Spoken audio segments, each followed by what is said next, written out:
આજે આપણે અંગ્રેજીમાં સ્ટડી ધ ડેટા, બરાબર, આ ટોપિક છે તમારા માટે જેઓ 11મામાંથી 12મામાં આવે છે એમના માટે બહુ સરળ છે, પરંતુ જે 10મામાંથી 11મામાં આવે છે તેમના માટે કદાચ આ ટોપિક નવો હશે. તો સૌથી પહેલાં તો આપણે આ ટોપિક વિશેની સમજ મેળવીએ.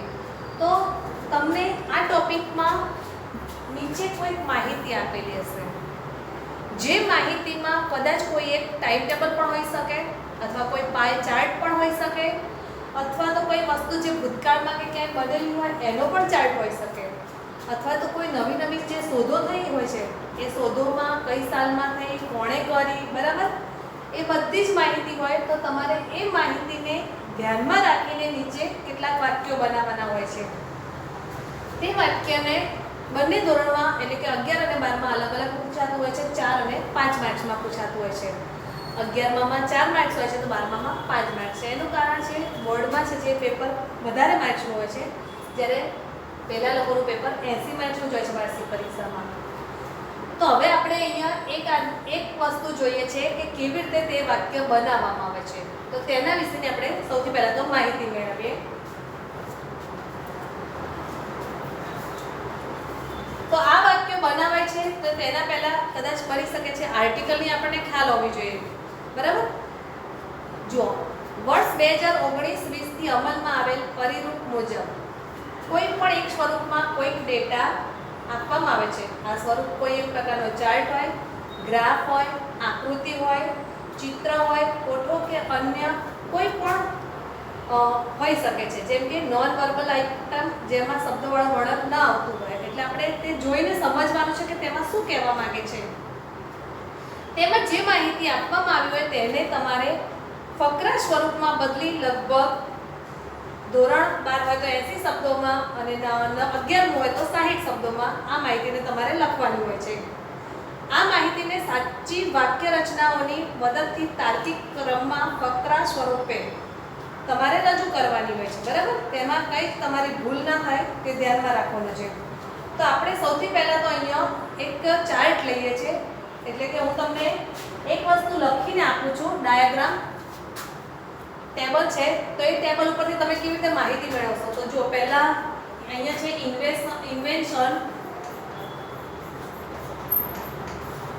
ઇન્વેન્શન, ત્યાર પછી આ વસ્તુના શોધક કોણ છે? ઇન્વેન્ટર.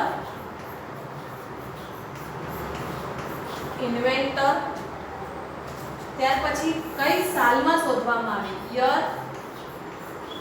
અને છેલ્લું છે કન્ટ્રી, કયા દેશે શોધેલી છે આ વસ્તુ, બરાબર. તો હવે આ બધાને અનુરૂપ આપણે દરેકની અનુરૂપ વાક્ય જોઈએ પહેલા, એટલે કે માહિતી જોઈશું તો જ આપણને વધારે ખ્યાલ આવશે. પહેલું છે મોટરસાઇકલ. તો તેની શોધ કોણે કરી? જી ડેમલર.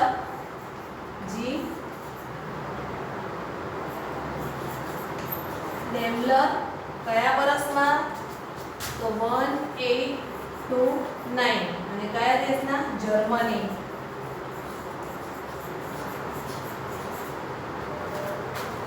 હવે બીજો પોઈન્ટ છે સોઈંગ મશીન, જેને આપણે સંચો કહીએ છીએ. તો બી પ્રીમિયર.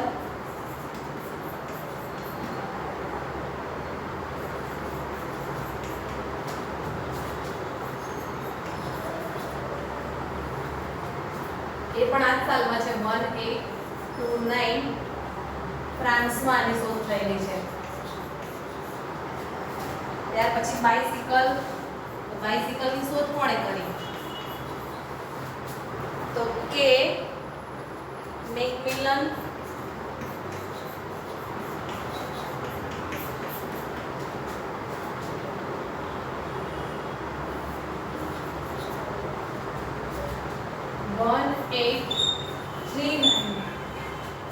અને યુનાઇટેડ કિંગડમ એટલે કે યુકે.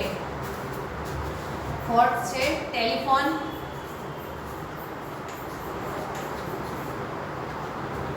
તો એલેક્ઝાન્ડર બેલ.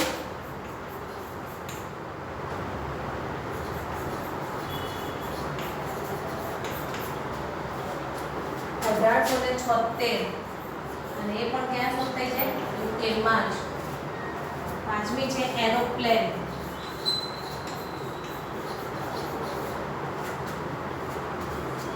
ઓર્બિટ એન્ડ બહુ નામ છે મોટું, બે જણે ભેગા થઈને કરી લાગે છે. એન્ડ વિલ્બર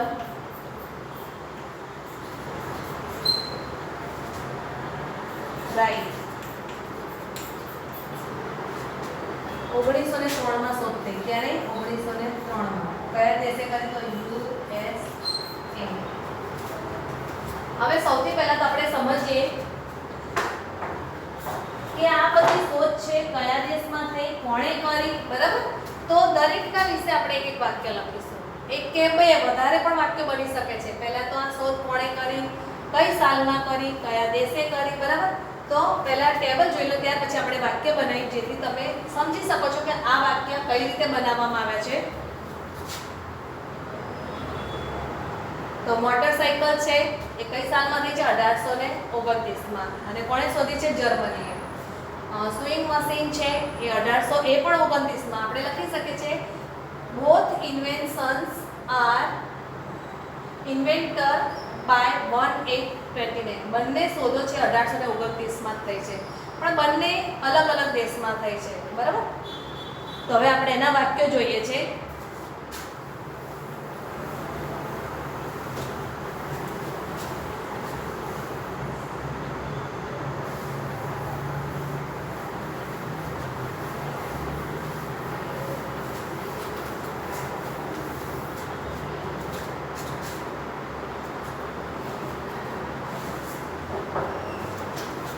તો જો વાક્ય લખતા પહેલા પેરેગ્રાફ પાડીને જ આન્સર લખીશું આપણે.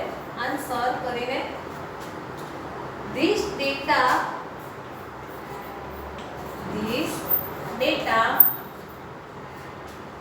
read about શેના વિશેનો છે? પહેલા તો ઇન્વેન્શન, શોધ વિશેનો છે. ઇન્વેન્શન્સ એન્ડ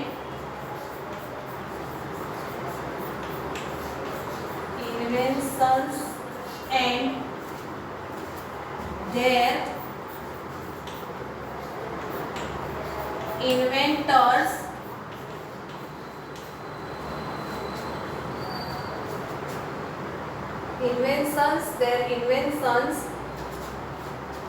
અહીંયા એન્ડ નથી, હવે આવશે શોધ અને તેના શોધક. એન્ડ કન્ટ્રી અને દેશ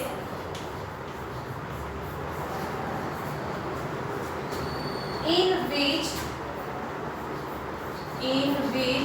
હવે શોધ ઘણી બધી હતી, બરાબર? 4-5 એટલે ધે આવશે. They were. અને ભૂતકાળ હતો ક્યારે બધી શોધ થઈ છે? 1829 માં. એટલે ભૂતકાળમાં તો ધે વેર ઇન્વેન્ટેડ. સીધું વાક્ય બનાવતા કરતા પહેલા આખું ટેબલ વાંચો. શેના વિશેનું છે? પહેલું વાક્ય એના વિશે બનાવી દો તમે. આ ડેટા શેના વિશેનો છે? એ વાક્ય પહેલું થઈ ગયું. હવે આગળ જોઈએ છે આપણે. મોટરસાઇકલ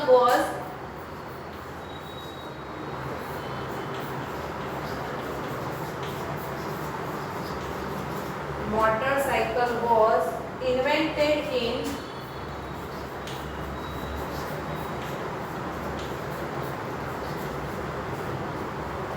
Germany by અહીંયા બેસિક પૈસા by G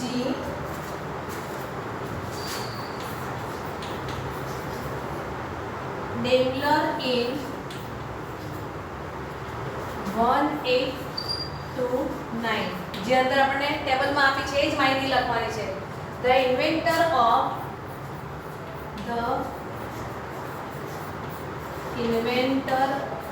of sewing machine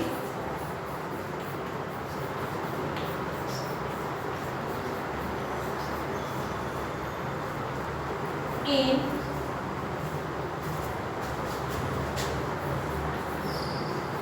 1829 was B.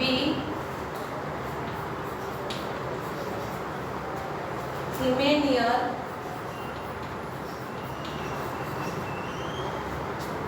A Frenchman, A Frenchman. ફ્રાન્સમાં રહેનારા વ્યક્તિને આપણે ફ્રેન્ચ કહીશું. ઇન્ડિયામાં રહે છે એને આપણે ઇન્ડિયન કહીએ છીએ. એવી જ રીતે વાક્ય અલગ અલગ રીતે બનાવે છે, પણ તમને એક જ મેથડ ફાવે તો એક જ રીતે બધા વાક્ય બનાવી શકો છો. In 1839 K મેકમિલન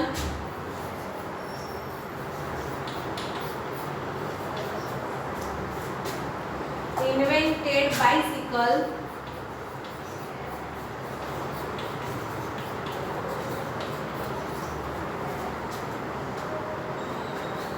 in UK.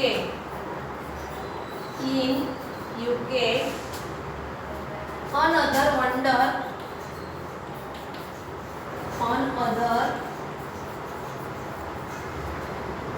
wonderful invention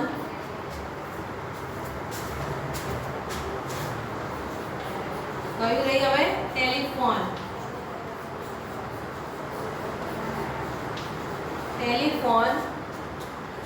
was invented by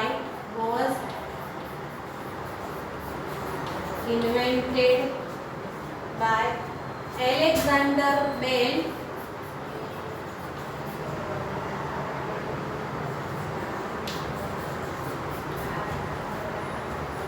in 1876 in UK.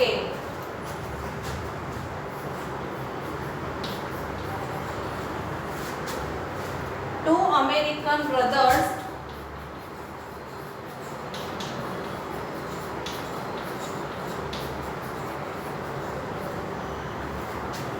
Orville and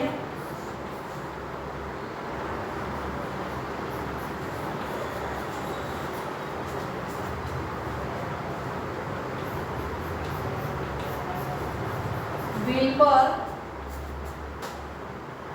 Wright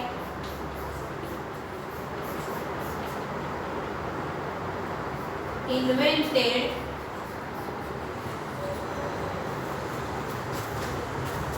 aeroplane in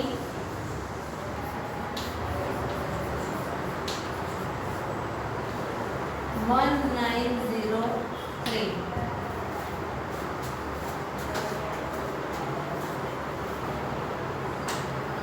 અહીંયા તમે જુઓ છો કે આના વિશેની બધી જ માહિતી આપણે પૂર્ણ કરી દીધી છે કે જે આપણને ટેબલ આપેલું છે તે ટેબલને અનુરૂપ માહિતી લખી છે. એકવાર આપણે ફરીથી બધી પહેલા રીડ કરીશું. તમે પહેલા મનમાં રીડ કરી જાઓ.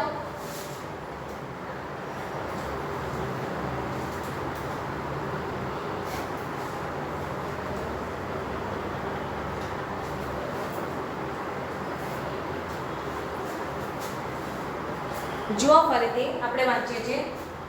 These data read about inventions, their inventors and country in which they were invented.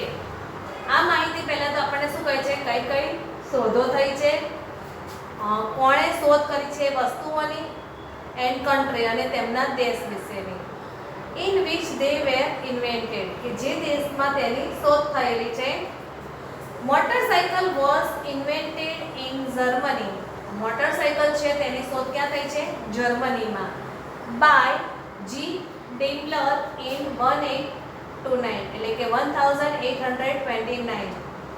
આ વર્ષ કે તમારે જેણે શોધ કરી છે તે તમારે જાતે મોઢે લખવાનું જ નથી. તમારે તે બધાનું નામ તમને ટેબલમાં આપેલું જ હશે, તેમાંથી માત્ર તમારે ઉતારવાનું છે. The inventor of sewing machine in 1829 was being Thimner, a Frenchman. તો ફ્રેન્ચના માણસે તેની શોધ કરેલી છે, બરાબર. આપણે સીવવાનું જે મશીન છે તે. ત્યાર પછી in 1839 K Macmillan invented bicycle in UK. United કિંગડમમાં કોણે કે મેકમિલને બાઇસિકલની શોધ કરેલી છે. અનધર વન્ડરફુલ ઇન્વેન્શન એક બીજી અદ્ભુત શોધ છે જે છે આપણા માટે ટેલિફોન. કોણે શોધ કરી છે? તો વોઝ ઇન્વેન્ટેડ બાય એલેક્ઝાન્ડર બેલ. આપણને એટલી ખબર હોવી જોઈએ કે આ શોધ કરનાર છે, જેને ઇંગ્લિશમાં આપણે ઇન્વેન્ટેડ કહીશું, બરાબર. એલેક્ઝાન્ડર બેલે તેની શોધ કરેલી છે કઈ સાલમાં? તો ઇન 1876 ઇન યુકે. 1976 યુકેમાં તેની શોધ થઈ છે. ત્યારબાદ two American brothers Orville and Wilbur Wright invented aeroplane in 1903. તો તમે જોઈ શકો છો કે તમારે આમાંથી કંઈ જ જાતે લખવાનું નથી, માત્ર વાક્યો બનાવવાના છે. તેને અનુરૂપ તમને બધી જ માહિતી અંદર ટેબલમાં આપેલી જ હશે. આ જો તમે થોડુંક ધ્યાન રાખશો તો તમે 4 કે જે છે એમાંથી માર્ક્સ મેળવી શકશો. પહેલા તો સાલ જોવાની કે જે પણ કંઈ આપ્યું છે એના આધારે કે આ ભૂતકાળમાં વસ્તુ બની ગઈ છે તો આપણે ભૂતકાળમાં જ ક્રિયાપદો પસંદ કરવાના છે. તો તમે કંઈ જ ભૂલ નહીં કરો અને એના આધારે તમે સુંદર અને સારા વાક્યો પણ બનાવી શકશો. પણ તે માટે તમારે મહેનત કરવી પડશે. તો હવે આપણે એક બીજો ચાર્ટ જોઈએ છે કે જેથી પણ કેવી રીતે વાક્યો બનાવાય તે પણ અમને તમે સમજી શકશો સારી રીતે.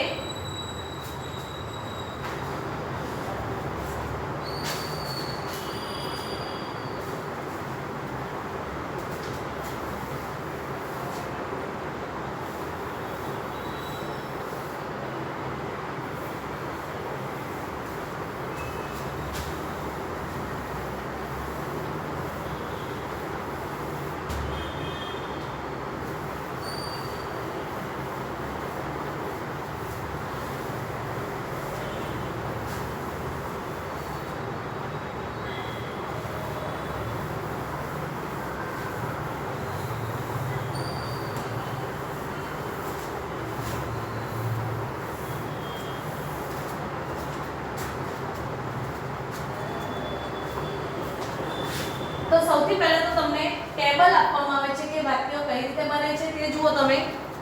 તો ટેબલમાં એક માહિતી આપવામાં આવી છે જેમ કે આઈડિયલ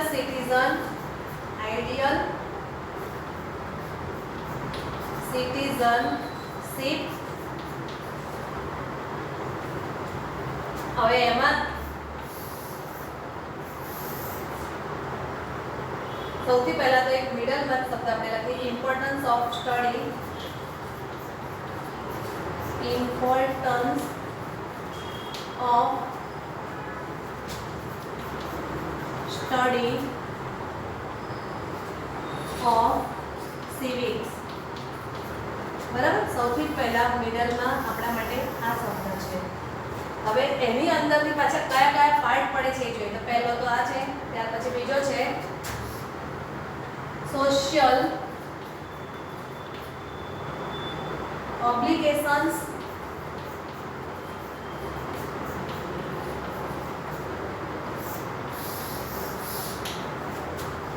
ત્યાર પછી છે broad outlook,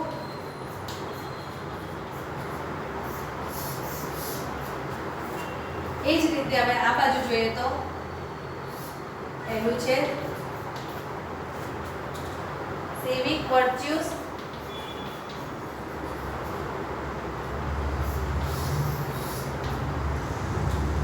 ત્યાર પછી નીચે છે fight against problems,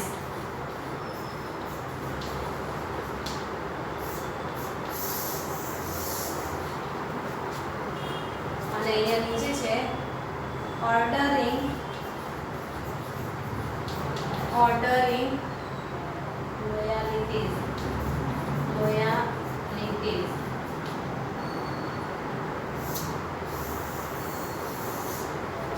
બરાબર. તો આપણને સિવિક્સ એટલે કે નાગરિક શાસ્ત્ર જેને કહીએ છીએ, જેનો અભ્યાસ આપણે કરીએ છીએ, તો તેમાંથી આપણને કયા કયા પોઈન્ટ છે આપણને આપી છે. આ માહિતીના આધારે આપણે તેના અનુરૂપ વાક્યો બનાવવાના છે. આપણા માટે મુખ્ય મુદ્દો કયો છે? Importance of study of civics, કે સિવિક્સનો તમે જે અભ્યાસ કરો છો તેનું મહત્વ શું છે. તો એને અનુરૂપ હવે આપણે વાક્યો કેટલાક બનાવીશું જેથી તમને ખ્યાલ આવે કે વાક્યો કઈ રીતે બને છે.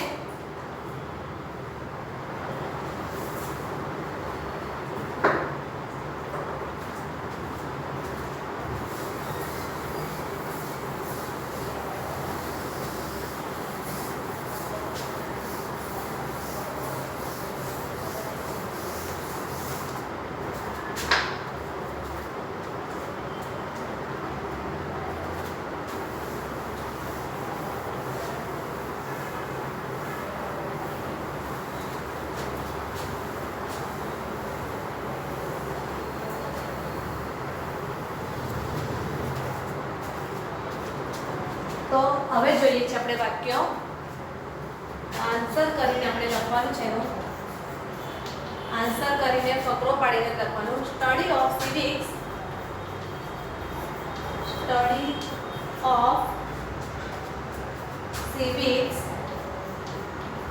સિવિક્સ શબ્દ તો બહુ પછી લાગશે પણ સ્ટડી એક વચન છે એટલે શું આવશે is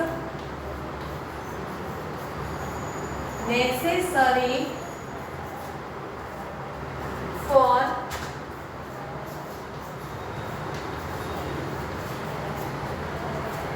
ideal citizenship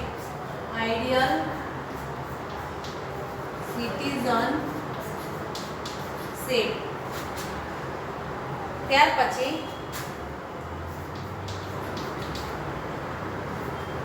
civics teaches men not to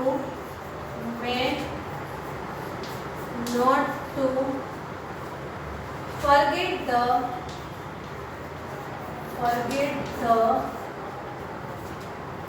obligations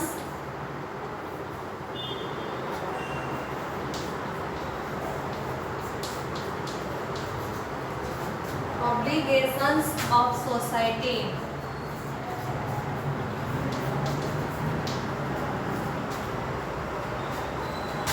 Civics emphasis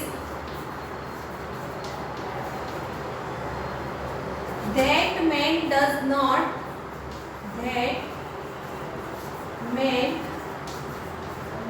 not live for himself. માણસ ક્યારે પોતાના એકલા માટે જીવતો નથી. Civics broadens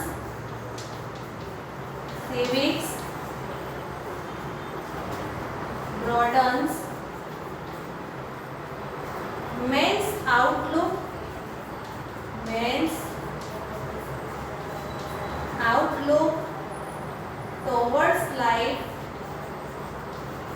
towards life. Man is a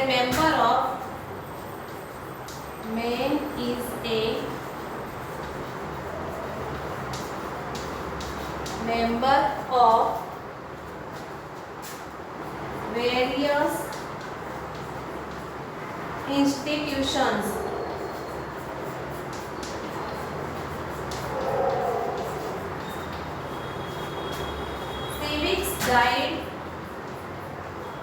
Civics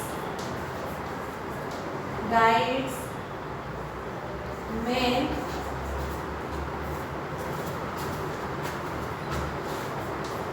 to order his loyalties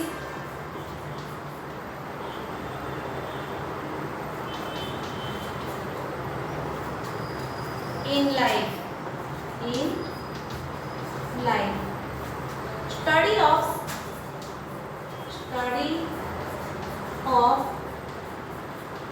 civics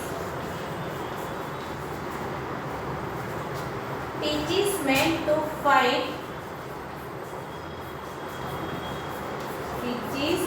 men to fight against the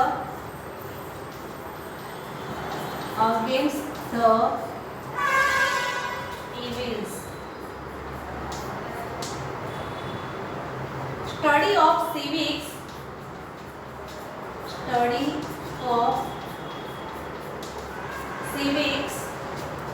makes citizen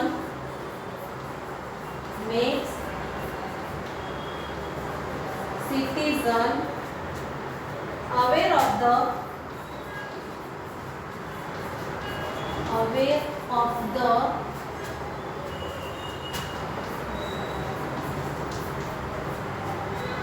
public matters.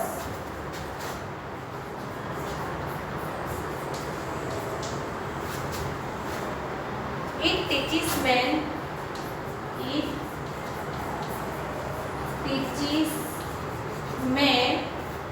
civic virtues.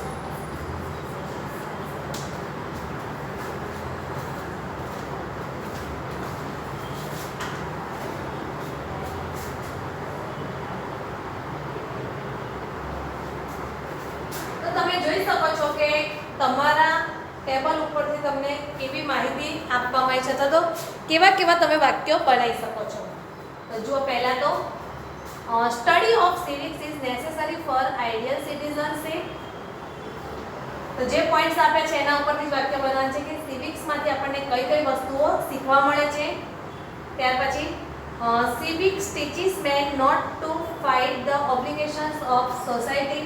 બરાબર, એટલે social life હોય એની સામે આપણે લડવાની અથવા તો એણે આપણા ઉપર જે પણ ઉપકારો કર્યા છે, ઓબ્લિગેશન એટલે એનું ઋણ આપણે ભૂલી જવાનું નથી, ચૂકવવાનું છે. Civics emphasizes that man does not live for himself. નાગરિક શાસ્ત્ર અથવા તો સિવિક્સ આપણને એ પણ શીખવાડે છે કે માણસ ક્યારેય પોતાના એકલા માટે જીવતો નથી. Civics broadens man's outlook towards life. તે પોતાની જાતને જિંદગીની સામે અથવા તો કેટલીકવાર પોતાને વિશાળ રીતે રજૂ પણ કરે છે. બરાબર, બહારનો દેખાવ. Man is a member of various institutions. માણસ છે અલગ અલગ સંસ્થાઓમાં કઈ ને કઈ જગ્યાએ સભ્ય હોય છે. Civics guides man to order his loyalties in life. જીવન તરફ આપણી કઈ કઈ નૈતિક ફરજો છે તે આપણને સિવિક્સ શીખવાડે છે. Study of civics teaches man to fight against the evils. કે દુશ્મન અથવા તો ખરાબ જે તત્વો છે તેની સામે માણસે કઈ રીતે લડવું તે પણ આપણને સિવિક્સનો અભ્યાસ શીખવાડે છે. Study of civics makes citizen aware of the public matters. અને સિવિક્સનો અભ્યાસ જ આપણને દરેક નાગરિકને શીખવાડે છે કે જ્યાં જ્યાં પબ્લિકના કંઈ પણ બાબતો હોય તો તેની તરફ આપણે જાગૃતિ કઈ રીતે લાવી. It teaches man civic virtues. અને તે આપણને ગુણો કયા કયા છે માણસના તે પણ આપણને જણાવે છે. બરાબર, તો આ જ રીતે તમે એના વાક્યો બનાવી શકો છો.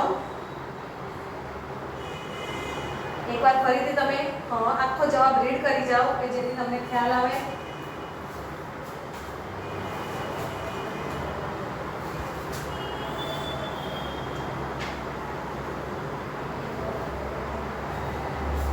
જો હવે તમારે પણ આની સાથે સાથે હોમવર્કમાં પણ તમે જુઓ તો તમને મેં જે પણ ક્લાસ વર્કમાં કરાયા છે પોઈન્ટ્સ, બરાબર, આ જે પણ ક્લાસ વર્કમાં બે કરાયા ને તે બંને છે ને તમારે તૈયાર કરવાના છે. આ બંને તૈયાર કરવા એક તમારું હોમવર્ક છે. એટલે તમે અહીંયાથી ધ્યાન રાખજો અથવા તો કેવી રીતે વાક્યો બનાવો તેની પુષ્કળ માહિતી મેળવો. અને આવતા વિડીયોમાં તમે આનાથી કંઈક અલગ જ ગ્રામરનો પોઈન્ટ જોશો જેથી તમને માર્ક્સ મેળવવામાં સરળતા રહે અને તમે મહેનત પણ સારી કરી શકો છો.